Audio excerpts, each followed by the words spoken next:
గాంధీ వర్ధంతిని పురస్కరించుకుని కాకినాడ జిల్లా పెద్దాపురంలో సిపిఎం సిఐటియు ఆధ్వర్యంలో నివాళి కార్యక్రమాలు చేపట్టారు. ఇక మెయిన్ రోడ్లోని గాంధీ విగ్రహానికి పూలమాలలు వేసి నివాళులర్పించారు.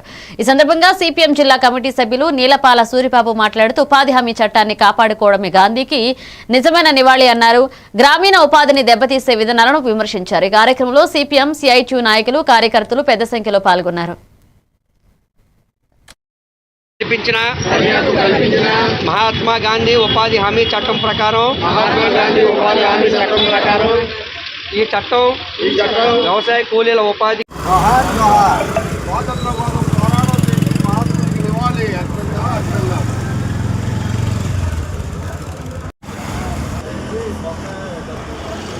ఈరోజు దేశవ్యాప్తంగా సిపిఎం పార్టీ ఆధ్వర్యంలో మహాత్మా గాంధీ వర్ధంతి సందర్భంగా ఆయనకి నివాళులర్పించి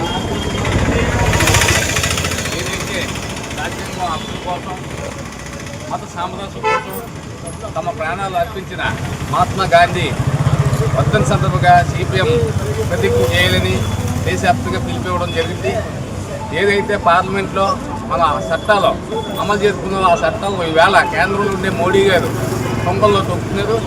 అలాగే 2000 ఇస్తే కేంద్ర గవర్నమెంట్ 90% నిధులతోటి ఈ పథకం అమలు జరిగింది. కానీ ఇప్పుడు ఈ బిల్లు ప్రకారంగా రాష్ట్రంలో 40% నిధులు రాష్ట్ర గవర్నమెంట్ కేటాయిస్తే 60% సెంట్రల్ గవర్నమెంట్ ఇస్తారు. అంటే ఓ పక్కన కుదిస్తూ ఈ పథకం 110 రోజులు అమలు చేస్తూ ఉంటే చాలా అన్యాయం. గ్రామీణ ప్రాంతం సూళ్లూరుపేట నియోజకవర్గంలో